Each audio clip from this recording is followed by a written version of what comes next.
Good morning, and thank you for watching this morning, wherever you are. I imagine that most of you have heard the stories about what happened on the night of April 15th, 1912. That was the night that the famous and unsinkable Titanic struck an iceberg and sank to the bottom of the Atlantic Ocean. It was on its maiden voyage from Southampton to New York City. More than 1,500 people died that night.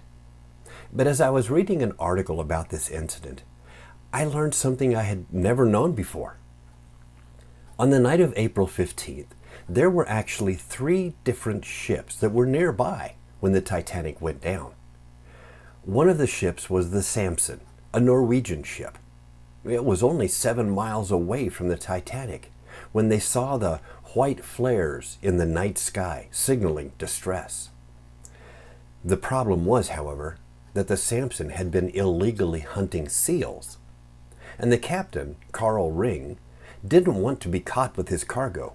So rather than try to help the Titanic, they instead turned and went the opposite direction, away from the sinking ship.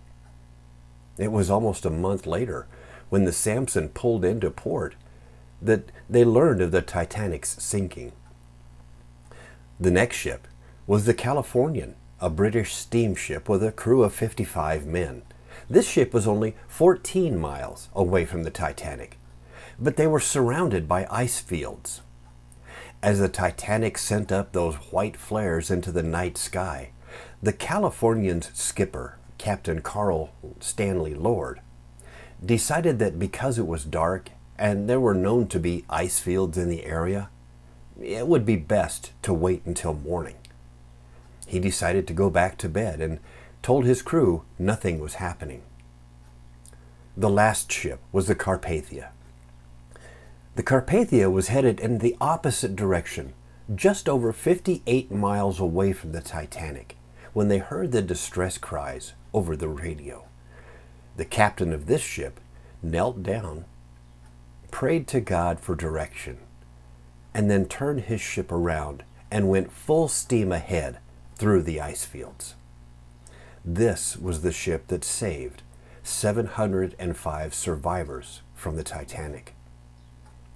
I really didn't want to make a history lesson out of this morning, but I do think there's something to be learned from each of the actions of these 3 boat commanders. You know, in life, so many people are like that Samson. They're so busy trying to be devious and sometimes living in their own sin that they simply don't recognize when someone else is in need. They have their own agendas and really couldn't care less about helping someone else.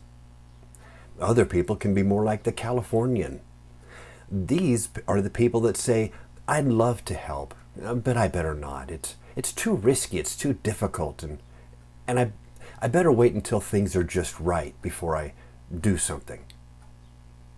Thankfully, other people are more like the Carpathia. They put their full trust in God. They seek His will and then move to help whenever and wherever they can. Is it risky? Yes. Is it sometimes uncomfortable? Absolutely.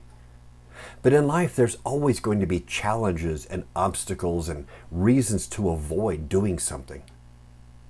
And to those who place their faith in God, they find they have the courage and the power to face those obstacles and overcome them. Every day, you have the choice to be the Samson or the California or the Carpathia. When you see someone in need, you can choose to go the other direction. Or you can become paralyzed because doing something might be uncomfortable. Or you can ask for God's guidance to help to get you through and then step out in faith and do something. One of my favorite Bible verses is Isaiah 40:31. It says, "But those who hope in the Lord will renew their strength. They will soar on wings like eagles. They will run and not grow weary. They will walk and not be faint." I hope that you have the strength and the confidence to do something bold, to help someone else today. I pray that you have a blessed day. Each morning, look to this Facebook page for more encouraging videos that will help to lift your spirits. And as always, I encourage you to leave a comment, hit that like button, and share this video with your friends. Thank you, and God bless you as you go through your day today.